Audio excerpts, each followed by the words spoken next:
அம்மா இறப்பிலே சந்தேகம் நடக்கல.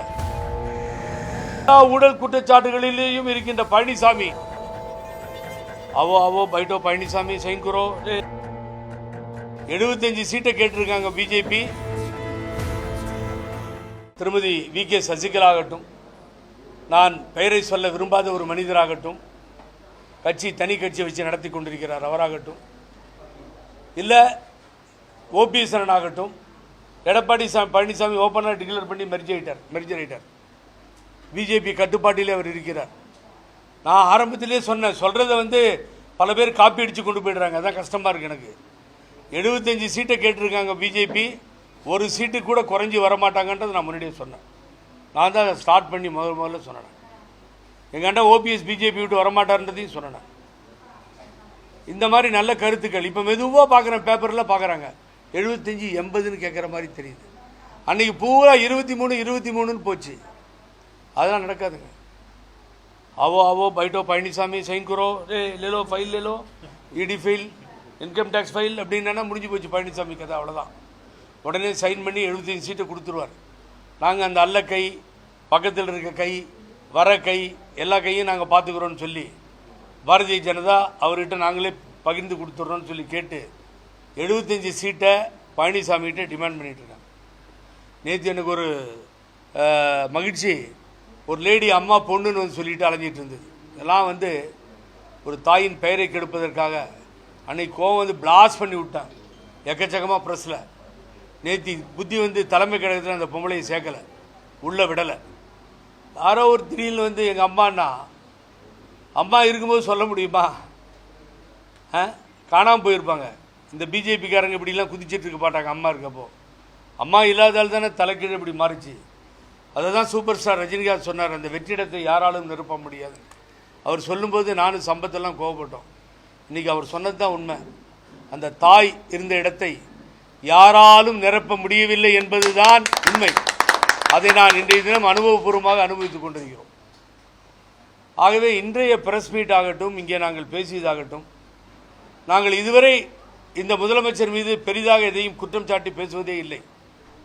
காலம் சென்ற கலைஞர் மீதெல்லாம் நான் பேசவே மாட்டேன், தேவையும் இல்லை. அது அப்படி ஒரு ஒழுக்கமாக அரசியலில் இருந்ததால் தான் என்னை பிரஸில் என்னுடைய சகோதரராக இருக்கக்கூடிய நீங்கள் தூக்கி எங்கேயோ நிறுத்தியிருக்கிறீர்கள். ஆனால் என்னன்னு கேட்டிங்கன்னா வேதனையாக இருக்குது. 4.5 வருஷம் முடிஞ்சிடுச்சிங்க. நிரூபிக்கப்பட்ட குற்றச்சாட்டுகள் என்று கூற கொள்ளக்கூடிய வகையில் ஊழல் குற்றச்சாட்டுகளிலே மிதந்திருப்பவர்கள் 12,000 போஸ்டிங்கை ஒருத்தர் கையில் வச்சிருந்தார். யாருன்னு உங்களுக்கு தெரியும். தேர்தலே நடத்தாமல் உள்ளாட்சித்துறைக்கு அதை பிக்சர் போட்டு கொடுத்ததே பழனிசாமி. என்கிட்ட சொன்னார் பழனிசாமி. ஃபர்ஸ்ட் எலெக்ஷன்லேயே 52-48 ஆயிடுச்சு. உங்களுக்கு ஒரு பிரச்சார வேன் கூட ரெடி பண்ண போயிடுச்சு போகிறதுக்கு. ஆனால் இப்போ எலெக்ஷன் நடத்தினா உள்ளாட்சியில் போயிடும் போல தெரியுது அப்படின்னு உள்ளாட்சி அமைப்புகளுக்கு தேர்தல் நடத்தலை. அப்புறமா திரு ஸ்டாலின் தான் நடத்துகிறார். ஆனால் திரு ஸ்டாலின் அவர்கள், முதலமைச்சர் அவர்கள் கவர்னர்கிட்ட போய் மனு கொடுக்கிறார் ஊழலை பற்றி, ஸ்பைரல் பைண்டிங் போட்டு. ஞாபகம் இருக்கா இல்லையா தெரியாது எனக்கு.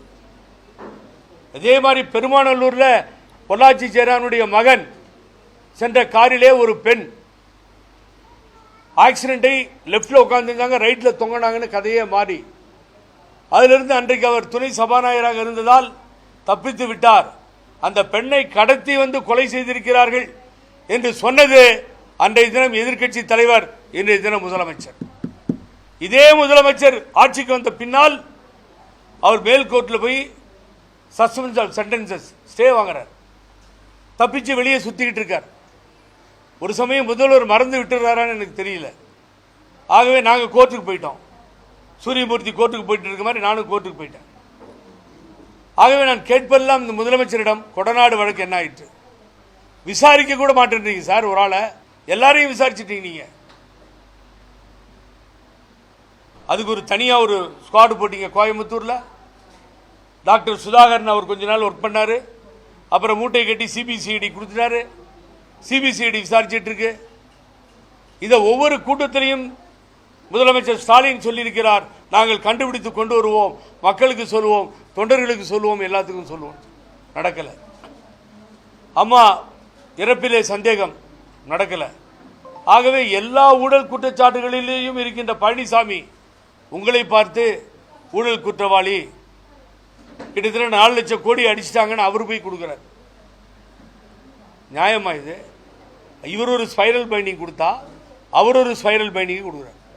அன்னைக்கு ஸ்பைரல் பைண்டிங் கொடுத்தப்ப எழுத்து பேசின எல்லாரும் அமைதியாக இன்னைக்கு இருக்காங்க. என்னன்னு தெரியல. இதை பற்றி திமுக பேசுறதே இல்லை. ஏன்னு புரியல எனக்கு, ஏன்னு தெரியல.